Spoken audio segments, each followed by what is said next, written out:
CPM നേതാവ് KJ Shine നൽകിയ cyber അധിക്ഷേപ പരാതിയിൽ തുടർ നടപടികളുമായി അന്വേഷണ സംഘം. അന്വേഷണവുമായി സഹകരിച്ചില്ലെങ്കിൽ അറസ്റ്റ് ഉൾപ്പെടെയുള്ള നടപടികളിലേക്ക് കടക്കാനാണ് നീക്കം. സൈബർ അധിക്ഷേപ പരാതിയിൽ കൂടുതൽ പേരെ പ്രതി ചേർത്തേക്കും. നിതിൻ അംബുജനാണ് ചേരുന്നത് കൊച്ചിയിൽ നിന്ന് വിവരങ്ങളുമായി. Nitin, good morning.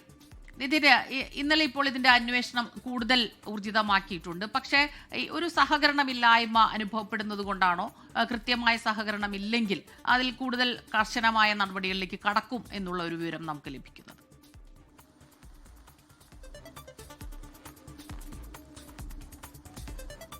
സ്മിത, പൊതുവെ സൈബർ കേസുകൾക്ക് ഉണ്ടാകുന്ന ഒരു മെല്ലെപ്പോക്ക് ഈ കേസിൽ ഉണ്ടായിട്ടില്ല. KJ ഷൈൻ നൽകിയ പരാതിക്ക് പിന്നാലെ തന്നെ പോലീസ് വേഗത്തിൽ തന്നെ നടപടിയിലേക്ക് കടന്നിരുന്നു. ഗോപാലകൃഷ്ണൻ ഉൾപ്പെടെയുള്ളവർക്ക് പ്രതികർത്ത് പോലീസ് പിറ്റേ ദിവസം തന്നെ, അതായത് പരാതി നൽകിയതിന്റെ പിറ്റേ ദിവസം തന്നെ കേസെടുക്കുന്നൊരു സാഹചര്യം ഉണ്ടായിരുന്നു. അതിനുശേഷം വേഗത്തിൽ തന്നെ നടപടികളെ മുന്നോട്ട് പോവുകയാണ്. കൂടുതൽ പരാതികൾ KJ ഷൈൻ അന്വേഷണ സംഘത്തിന് കൈമാറിയിട്ടുണ്ട്. ഈ പരാതികളൊക്കെ തന്നെ പരിശോധിച്ച് കേസ് കൂടുതൽ പേർക്കെതിരെ കേസെടുക്കാനുള്ള നടപടിയിലേക്ക് എന്തെങ്കിലും അന്വേഷണ സംഘം കടക്കും. മാത്രമല്ല, ഇന്നലെ ഈ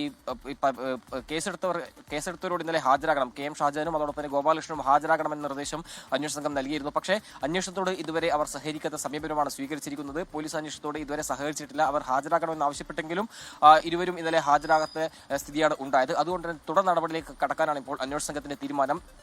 ഈ മുൻപം ഡിവൈഎസ്പിയുടെ നേതൃത്വത്തിലുള്ള പ്രത്യേക അന്വേഷണ സംഘം ഇതുമായി ബന്ധപ്പെട്ട് ഒരു യോഗം ചേരാനും ഇപ്പോൾ തീരുമാനിച്ചിട്ടുണ്ട്. ഈ യോഗത്തിന് ശേഷമാകും ഒരു തുടർ നടപടി എപ്രകാരം മുന്നോട്ട് പോകണം എന്ന നില സ്വീകരിക്കുക. ഒരുപക്ഷെ അറസ്റ്റ് അടക്കമുള്ള നടപടിയിലേക്ക് കടക്കാനുള്ള ആലോചനയും അന്വേഷണ സംഘത്തിനുണ്ട്. അതടക്കമുള്ള കാര്യങ്ങൾ ഇന്ന് ഈ അന്വേഷണ സംഘം യോഗം ചേർന്ന ശേഷം തീരുമാനിക്കും. എന്തായാലും വേഗത്തിൽ തന്നെ ഈ നടപടി ശക്തമായി മുന്നോട്ട് കൊണ്ടുപോകാനാണ് അന്വേഷണ സംഘത്തിന്റെ തീരുമാനമുള്ളത്. അത് പ്രകാരമുള്ള പരാതികൾ തന്നെയാണ് KJ ഷൈൻ കഴിഞ്ഞ ദിവസവും പോലീസിന് കൈമാറുന്നത്. ഏറ്റവും ഒടുവിലായി ചില കോൺഗ്രസ് നേതാക്കൾക്കെതിരെയും യൂത്ത് മണ്ഡലം പ്രസിഡന്റ് ഉൾപ്പെടെയുള്ള കോൺഗ്രസ് നേതാക്കൾക്ക് ഇത്തരത്തിൽ പരാതി കൈമാറിയിട്ടുണ്ട്. ഈ പരാതിയൊക്കെ തന്നെ പരിശോധിച്ച് ഒരുപക്ഷെ കൂടുതൽ പേർക്കെതിരെ കേസെടുക്കാനുള്ള സാധ്യതയും നിലവിലുണ്ട്.